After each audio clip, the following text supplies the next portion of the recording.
Hello humans, peoples, and others, and welcome back to another video. We're doing a lore video again, because I wanna. We're doing dwarf culture because I also still just want to, and continuing culture and stuff. I can actually finally introduce you guys to the Honey Raptors. You'll learn what those are, they're cool. We'll be talking about them, because they're related to the dwarves kinda, except not really, they're related to everyone. I'll also talk about them more in detail in a different video, but yeah. So, sorry this video is late and all that, and let's get on into the video. And here we are, we're at the map again. I think I forgot to do the map last time, but that's fine, because dwarf, or elves don't really have many kingdoms. Now, dwarves, I also have a Google Doc for this. I just have to immediately start this off with, most dwarves live underground, obviously. Most dwarven cities are, like, completely underground.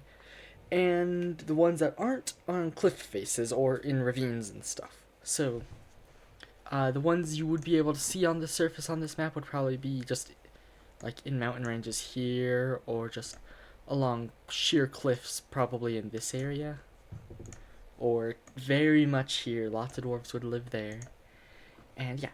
So that's just overall that. But dwarf kingdoms you tend to have large territories, sometimes bigger than humans. But since they're above ground, or since they're underground, technically they're smaller in terms of surface, well, in terms of actual livable area, but they could claim like this entire region as their kingdom, and no one could stop them because there aren't really any people claiming kingdoms there because it's underground. Now, above ground, it looks just like a city-state, like the elf cities. Dwarves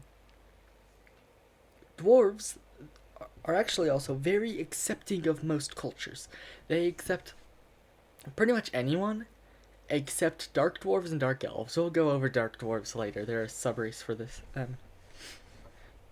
But they'll accept like kobolds, goblins, orcs sometimes, because none of them are technically evil. They just, well, pardon that, they are not going to fight against the dwarves because they have stuff each other like. So you do end up with like good orcs and good goblins and stuff who live in the dwarfs' kingdoms and stuff, living in their capitals. They help because they're not dumb. Then you, oh, they also have a weird relationship with elves. They live with elves as like, they're like frenemies. They'll, in front of people, they might look like they hate each other, like just always bickering and fighting. But then behind closed doors, if you insulted one, a dwarf would probably fight for their elf friend's honor. Just trade hands. But yeah. Let's see. Now birthdays, because I like doing birthday stuff. Dwarves, instead of giving like regular presents and stuff, they have a feast and they trade trinkets. I might put a picture of a trinket up if I can, or if I make a small picture of one. I probably won't, but yeah. So yeah, they'll trade trinkets with one another. And then they're natural artisans. They're known for their metalwork, but for the most part, they're just really, really good sculptors. They are probably the best sculptors. So that's a good benefit for them being underground.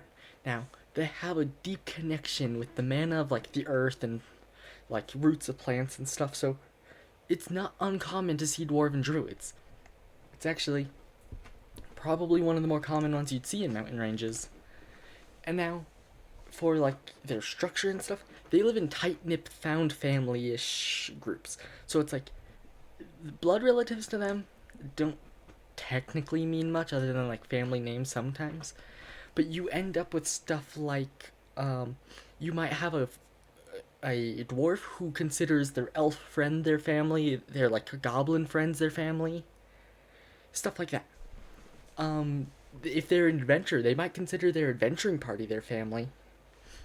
But they also, because of their long lives, they live as long as elves in my world, which is 300 to 500 years. them and elves have formed a pack. There's a specific tree that they can grow, which can bear fruit that can grant longer lives to short-lived races. Can't steal it though, because only they know where they are, and they're not gonna go around and just tell humans or goblins or anything. So yeah. Now onwards to the sub. Oh yeah. I guess we could talk about Honey Raptors now before sub races. You have Honey Raptors are a group of like, think Velociraptors. So they're trying to think how tall. They're not that tall. They're like 3 feet tall. They're raptors. They're not gonna be that big. They're covered in feathers, obviously. Underneath their feathers there are proto feathers, which are in the form of, which look kind of like what owls have. It's like almost fur-like feathers underneath their main feathers. Their whole point is they will run in fields and stuff, gather pollen, and kind of like vulture bees, that honey or that pollen mix with whatever they eat, and that's how they make their honey. And so they're pretty much raptor bees, and thus they are honey raptors. I have stat blocks for them, which I will put up probably maybe, and then I'll post them separately because I can. I'll also post my dwarf races stats and stuff. But let's see what else. Oh yeah, honey raptors. Anything else with them will be discussed in probably a monster video. So yeah, you have that. Now you have the 3 dwarf subraces. You have deep dwarves, cliff dwarves, and dark dwarves. Deep dwarves, they're the ones who will be living in giant sprawling kingdoms underground. They have the most monster races. They are known for their big interconnected trades under the city, or under the earth. They are the stereotypical dwarves though, like rock and stone. They're mining and smithing all the time. They also are very hardy and work with the earth elves a ton. And just like the earth elves, they can't swim. They are too dense. Dark dwarves also can't, but yeah. We'll just go over dark dwarves. Like dark elves, they are the inverse of deep dwarves. Dwarves, they live in similar cities, have a similar-ish structure, but they focus on evil. And instead of allying with like monster races, they use necromancy. They will slaughter any who go near their kingdoms and use their bones. Now, cliff dwarves. They're interesting. They live closer to the surface because they're cliff dwarves. A ton of their most populous cities are actually going to be coastal. So you have probably a city here, and I don't know where else. I'm not going to draw more on the map. So yeah, coastal cities, but they are smaller kingdoms underground. In exchange, they can swim, unlike other dwarves. They do also live with the monster races, but they also work with water elves, who also work with monster races, but underwater.